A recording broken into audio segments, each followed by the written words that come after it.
to say that DmC has looked better every time we've seen it. With the game's release only a few months away, we're beginning to think that this fresh take on the series might actually be better than The Devil You Know. After a few hours spent slicing up demons and getting to know this new, younger Dante, the game's personality is abundantly clear. It's fantastical, anarchic, and indisputably badass. I want to know more. Above all, I want to know who's responsible for all this. DmC is being made in Cambridge by Ninja Theory, working together with Capcom Japan. This close collaboration has resulted in a game that mixes Ninja Theory's talent for aesthetics and storytelling into the Devil May Cry combat DNA.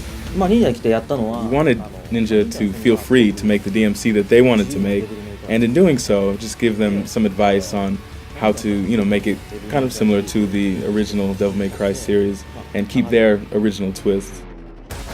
It's a pleasure to see DmC's now fully fledged combat system in action.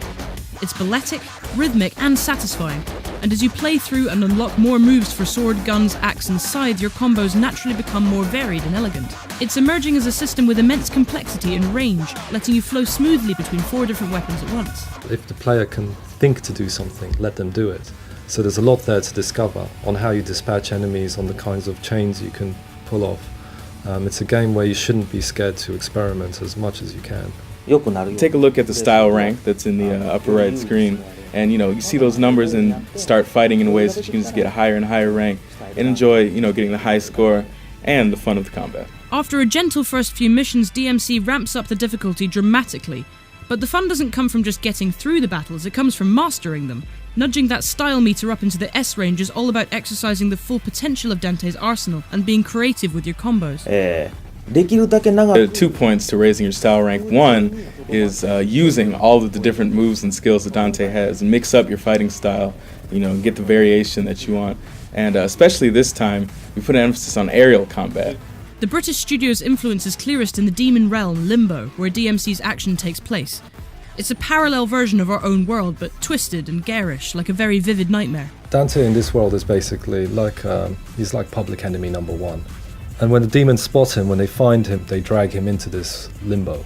And this world then will do everything it can to kill him. It'll trap him into areas, parts of the environment will twist and shape itself to kind of kill him. Limbo's visual influences range from narrow European streets to the blue and red innards of the pernicious demon-led Raptor News network.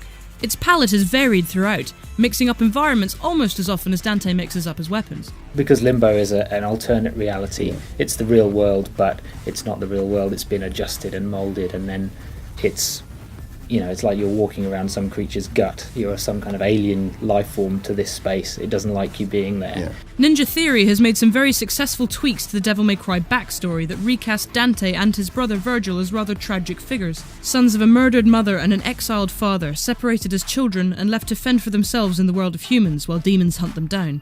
That's why Dante is such a hedonist. He doesn't think he's going to be around for long. Virgil gives him a reason to fight back against the demon occupation. Dante feels like he's kind of gaining a kind of a friendship with Cat, who represents his human side, and gaining kind of a family, if you like, with Virgil. DmC is a subversive game in many ways. It's a Devil May Cry game that doesn't look like a Devil May Cry game, a hardcore action game with elements of satire and comedy mixed in. Ninja Theory has had a lot to prove with DmC, but at this late stage the game oozes confidence. For more on DmC, stay tuned to IGN.